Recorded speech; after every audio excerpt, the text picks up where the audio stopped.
पोहा में बेसन का घोल डालकर आज हम बनाएंगे एकदम ही यूनिक नए नाश्ते की रेसिपी।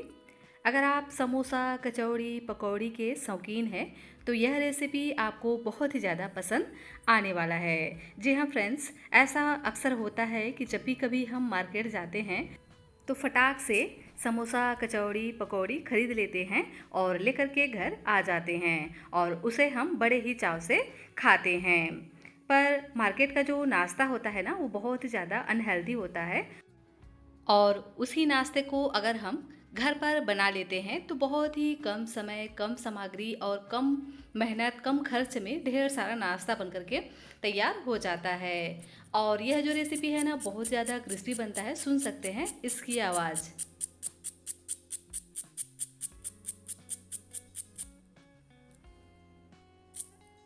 कि यह कितना क्रिस्पी बन करके तैयार होता है। जी हाँ फ्रेंड्स, ये हेल्दी भी उतना ही होता है क्योंकि इस रेसिपी को हम बनाने वाले हैं पोहा और बेसन से। जी हाँ फ्रेंड्स, पोहा और बेसन एक ऐसी चीज़ है जो हर वक्त हर घर में अवेलेबल रहता है। इस रेसिपी की खास बात यह है कि यह बहुत ही कम इंग्रेडिएंट्स के साथ में बनता है, घर के ही चीज़ों से बन जाता है और इसके जो इंग्रेडिएंट्स है ना, वो बहुत ही कम होते हुए भी ढेर सारा नाश्ता बन करके तैयार हो जाता है। तो hello everyone, Ritu serial recipes में आपका स्वागत है। फ्रेंड्स, आज मैं आपके साथ शेयर कर रही हूँ पोहा और बेसन से बनने वाली एकदम ही यूनिक नए नाश्ते की रेसिपी। तो रेसिपी अगर आपको अच्छी लगे तो प्लीज़ आप वीडियो को लाइक, चैनल को सब्सक्राइब ज़रूर से कर लीजिएगा। तो चलिए फ्रेंड्स, इसे बनाना स्टार्ट करते हैं। तो इस रेसिपी को हम पोहा और बेसन से बनाएंगे। तो करना क्या है, पोहा को अच्छे से पहले छान लेना है क्योंकि पोहे में ना बहुत सारा डस्ट वगैरह रहता है, तो इसे छानना ज़रूरी है। तो मैंने इसको पहले ही छान लिया था। अब हम इसे एक ग्राइंडर में डाल करके बढ़िया से ग्राइंड कर लेंगे। तो देख ही सकते हैं जो पोहा है ना, बिल्कुल सूजी जैसा बन करके तैयार हो गया है, एकदम दानेदार सा। बिल्कुल पाउडर जैसा ये नहीं बनता है, जिस तरह से सूजी रहता है ना, सेम उसी तरह से यह बन करके तैयार होता है, एकदम दानेदार सा। और हाँ, इस रेसिपी के लिए आप कोई सा भी पोहा यूज़ कर सकते हो जो भी आपके घर में अवेलेबल हो, मोटा वाला हो या पतला वाला हो। लेकिन अगर आप अच्छी क्वालिटी का पोहा लेते हैं ना, तो इसमें बिल्कुल भी डस्ट वगैरह नहीं रहता है। लेकिन आप इसे चाहें तो कपड़े से पोंछ भी सकते हैं छानने के बाद। यहाँ मैंने आलू लिया है और ये कच्चा आलू है, देख ही सकते हैं। इस रेसिपी के लिए हमें कच्चे आलू का ही इस्तेमाल करना है। तो करना क्या है, सबसे पहले आलू को छील लेंगे एक पीलर के सहायता से। तो लीजिए, आलू मैंने छील लिया है। अब हम इसे ग्रेट करेंगे। तो इसे ग्रेट करने के लिए छोटे वाले ग्रेटर का इस्तेमाल करना है। इससे क्या होगा, जो लच्छे हैं ना, एकदम बारीक बारीक पतला पतला सा तैयार होता है और नाश्ता हमारा जल्दी से पक जाता है। आप चाहे तो इसे बड़े वाले ग्रेटर का इस्तेमाल करते हुए भी ग्रेट कर सकते हैं, लेकिन इस तरह से छोटे वाले ग्रेटर से भी ये बहुत ही आसानी से हो जाता है। और देख ही सकते हैं, इस तरह से अगर छोटा छोटा लच्छा अगर तैयार होता है ना, तो नाश्ता जल्दी से पक जाता है। तो आलू बढ़िया से ग्रेट हो गया है। अब हम इसे धो लेंगे क्योंकि आलू में स्टार्च होता है ना, जिसके कारण से आलू तुरंत ही रेड होने लगता है। और इसी तरह से अगर हमने स्टार्च के साथ ही रेसिपी को तैयार किया तो ये बिल्कुल भी अच्छे से नहीं बन पाते हैं, एकदम ज़्यादा क्रिस्पी नहीं बनता है। तो इसीलिए तुरंत ही हम इसमें पानी ऐड कर देंगे और इसको हम बढ़िया से धो लेंगे। तो अच्छे से मुट्ठी से दबाते हुए इसका सारा पानी हमें निचोड़ लेना है, बिल्कुल भी इसमें पानी नहीं होना चाहिए।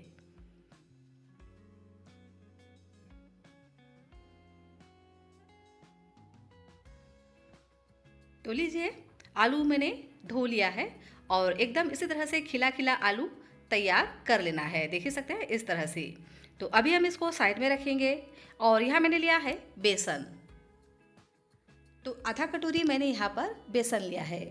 जितना हमने पोहा लिया था उतना ही हम यहाँ पर बेसन लेंगे, मतलब दोनों की जो क्वांटिटी है हमें इक्वल रखना है, इस बात का ध्यान रखिएगा। अब हम इसमें कुछ चीज़ें ऐड कर देते हैं। तो डालेंगे कलर के लिए हल्दी का पाउडर, 2 पिंच जितना हमें यहाँ पर हल्दी का पाउडर ऐड करना है। और थोड़ा सा डाल देते हैं हींग, 2 से 3 पिंच यहाँ पर हम हींग ऐड करेंगे।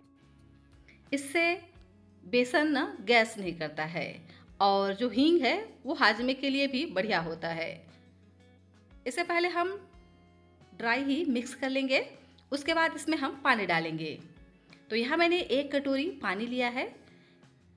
1 कटोरी पानी हम एक ही बार में नहीं डालेंगे, थोड़ा थोड़ा करके हम इसमें पानी डालेंगे, क्योंकि अगर हमने इसमें एक साथ पानी ऐड कर दिया तो बेसन के घोल में गुठलियाँ पड़ जाती है।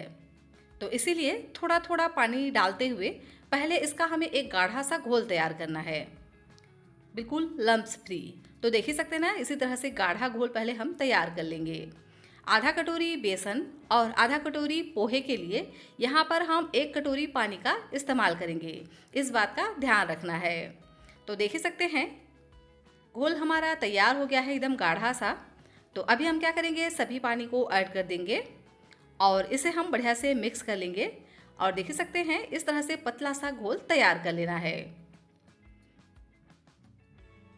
घोल हमारा तैयार हो गया है, तो इसमें हम डाल देंगे पोहे को जिसे हमने पीस करके रखा था और इसे हम मिक्स कर लेंगे। तो इसी तरह से मिक्स करते करते ही जो पोहा है ना, सारा पानी एब्जॉर्ब कर लेगा और ये गाढ़ा सा होना स्टार्ट हो जाएगा। देखिए इस तरह से। तो बढ़िया से इसको मिक्स करेंगे और इसको हम कवर कर कर साइड में रख देंगे, ताकि जो पोहा है ना बढ़िया से फूल सके। तो 3 से 4 मिनट के लिए मैंने इसको रख दिया था और देख ही सकते हैं 3 से 4 मिनट में ये कितना गाढ़ा हो चुका है और पोहा बढ़िया से फूल चुका है। तो इसी तरह से अगर पोहा और बेसन बढ़िया से फूल जाते हैं ना, तो नाश्ता बिल्कुल भी नहीं फटता है और एकदम परफेक्ट तरीके से बन करके तैयार हो जाता है। तो अब चलिए चलते हैं गैस के पास।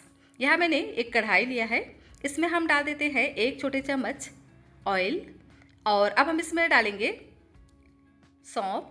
तो आधा छोटा चम्मच यहाँ पर हम सौंफ ऐड करेंगे। इसी के साथ ही में आधा छोटा चम्मच जीरा ऐड करेंगे और चौथाई चम्मच यहाँ पर हम डाल देंगे अजवाइन। अजवाइन को आप चाहें तो हाथों से क्रश करके भी डाल सकते हैं। इन्हें हम 1 मिनट के लिए हल्का सा भून लेंगे। तो सौंफ और जीरा का बहुत ही बढ़िया इसमें फ्लेवर आता है, तो आप ज़रूर से ऐड करिएगा। 1 मिनट के लिए भून लेंगे, उसके बाद इसमें हम डाल देंगे तीखेपन के लिए हरी मिर्च। तो मैंने यहाँ पर 2 हरी मिर्च का इस्तेमाल किया है, आपको जितना पसंद हो आप डाल सकते हैं। और अब हम इसमें ऐड करेंगे आलू, जिसे हमने ग्रेट करके रखा था। आलू को भी हम इसी तरह से चलाते हुए भून लेंगे। तो 1 से 2 मिनट में ही जो आलू है बढ़िया से पक जाते हैं, क्योंकि यह एकदम ही पतला पतला बारीक बारीक तैयार हुआ है। तो गैस की फ्लेम को लो रखना है और लो फ्लेम पे ही इसी तरह से कंटिन्यू चलाते हुए आलू को हमें बढ़िया से भूनना है, जब तक कि इसमें हल्का सा गोल्डन कलर ना आने लग जाए। तो आलू जल्दी से पक जाए, इसके लिए अब इसमें हम नमक ऐड कर देंगे स्वाद के अनुसार। तो यहाँ मैंने आधा छोटा चम्मच नमक ऐड किया है और इसी तरह से कंटिन्यू चलाते हुए हल्का सा हम इसको भूनेंगे। और अब हम क्या करेंगे, आलू को इस तरह से फैला लेंगे और इसको हम कवर कर कर बस 1 मिनट के लिए छोड़ देंगे। और देख ही सकते हैं 1 ही मिनट में जो आलू है ना बढ़िया से पक चुके हैं और आलू में हल्का सा गोल्डन कलर भी आ गया है। इस तरह से आलू को हल्का सा गोल्डन कलर कर लेने से ना इसका टेस्ट और भी ज़्यादा बढ़ जाता है। इस तरह से आलू को अगर आप कलहार लेते हो तो लीजिए आलू हमारा बढ़िया से पक चुका है। अब हम इसमें डाल देंगे पोहा और बेसन को, जो हमने भिगो करके रखा था। तो सभी को ही हम इसमें डाल देंगे और इसको हम बढ़िया से पकाएंगे। तो गैस की फ्लेम को मीडियम ही रखना है और मीडियम फ्लेम पे ही ये काम हमें करना है, नहीं तो जो पोहा है ना नीचे तले पे चिपकना स्टार्ट कर देगा। और इसी तरह से कंटिन्यू चलाते हुए पोहा और बेसन दोनों को ही हम भून लेंगे। मतलब यह है कि जो पोहा है वो तो नहीं भूनता है ना, तब भी चल जाता है, लेकिन बेसन का जो कच्चा टेस्ट है ना वो बिल्कुल भी अच्छा टेस्ट नहीं देता है। तो इस तरह से अगर हम कंटिन्यू चलाएंगे तो इसमें एक बढ़िया से बाइंडिंग भी आ जाएगी और जो बेसन है हमारा बढ़िया से भून भी जाएगा, जिससे जो नाश्ता है ना एकदम परफेक्ट तरीके से बन करके तैयार होगा। तो अच्छे से इसको हमें इसी तरह से चलाते हुए भूनते जाना है जब तक कि यह बिल्कुल डो की तरह न बन जाए। तो देख ही सकते हैं ये अच्छे से पक चुके हैं, एक जगह इकट्ठा हो रहा है, बिल्कुल डो की तरह बन गया है। आप चाहें तो इस तरह से थोड़ा सा पोर्शन हाथ में लेकर के इस तरह से इसके आप बॉल बना करके भी देख सकते हैं। देख ही सकते हैं ना, बहुत ही बढ़िया से इसके बॉल बन रहे हैं। इसका मतलब है जो पोहा और बेसन बहुत ही बढ़िया से भून चुके हैं, अच्छे से पक चुके हैं। तो इसको हम निकाल लेंगे एक बाउल में और इसे हम थोड़ा सा फैला देते हैं ताकि ये हल्का सा ठंडा हो जाए। तो बहुत ज़्यादा इसको हमें ठंडा नहीं करना है, हल्का सा बस ये ठंडा हो जाए इतना ही हमें इसको इस तरह से छोड़ देना है। तो 1 ही मिनट का समय हुआ है, हल्का सा ठंडा भी हो गया है। तो अब हम क्या करेंगे, इसको अच्छे से मसल लेंगे।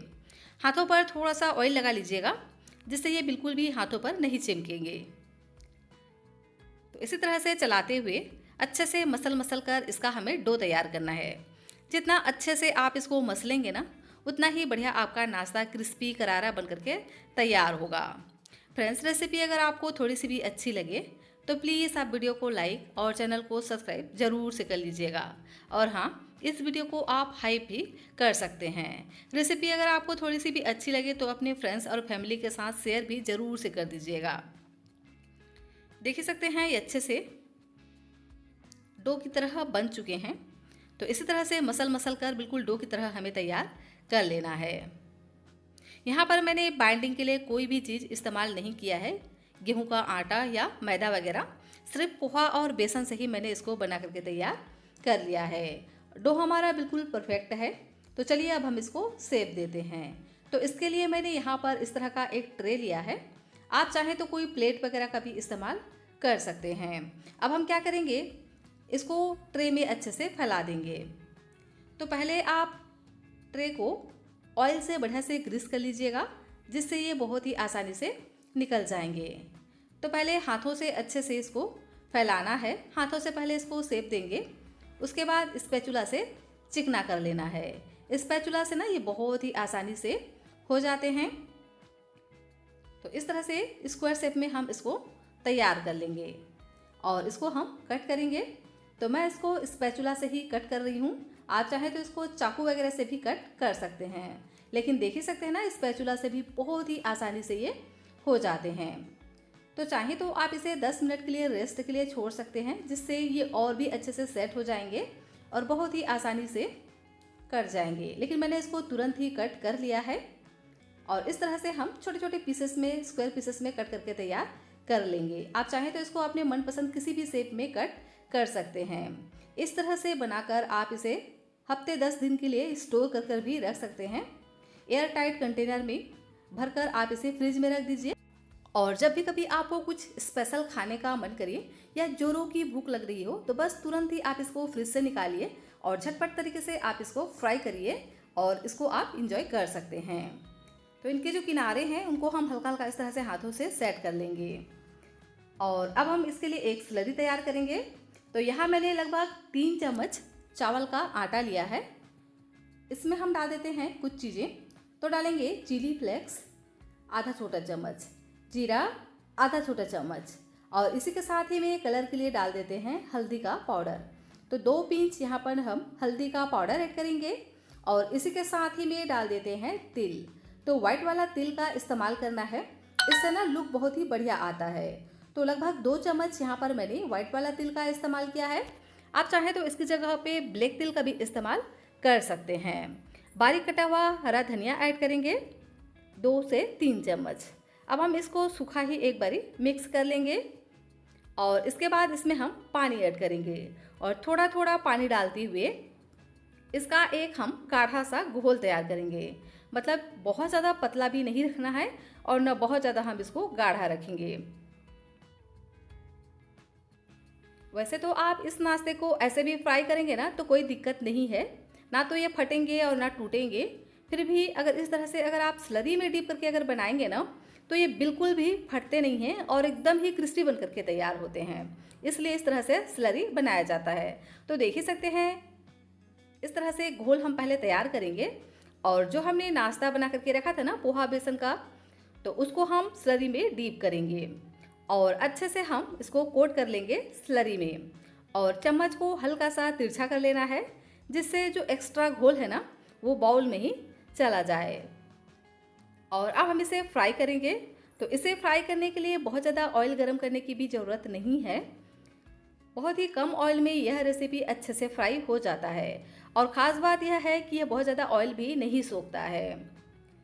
तो क्या करेंगे, 2 बड़े चम्मच ऑयल को मैंने बढ़िया से गरम कर लिया है और ऑयल को बढ़िया से गरम करने के बाद इस तरह से एक एक पीस हम स्लरी में डीप करेंगे और डाल देंगे पैन पे और इसे हम 2 मिनट के लिए हाई फ्लेम पे फ्राई करेंगे। 2 मिनट के बाद इसके जो साइड हैं उसे हम चेंज कर देंगे और जो गैस की फ्लेम है उसे हम मीडियम कर देंगे और मीडियम फ्लेम पे 3 से 4 मिनट तक कंटिन्यू इसको हम फ्राई करेंगे जब तक कि इसमें बढ़िया से गोल्डन सुनहरा कलर ना आ जाए।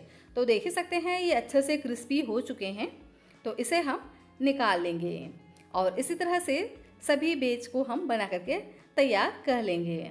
देखने से ही आपको पता चल रहा होगा कि ये कितना क्रिस्पी बन करके तैयार होता है, वो भी सिर्फ 2 से 3 चीज़ों से। जी हाँ फ्रेंड्स, आलू, पोहा और बेसन, 3 ही चीज़ों से यह रेसिपी बन जाता है और खाने में बहुत ज़्यादा टेस्टी होता है और बनाना भी बहुत ही आसान है। बहुत ही सिंपल, बहुत ही छोटी सी ये रेसिपी है जो घर में सभी को बहुत ज़्यादा पसंद आने वाला है अगर आप इस तरह से बनाएंगे तो इसी तरह से हम सभी बैच को बना करके तैयार कर लेंगे।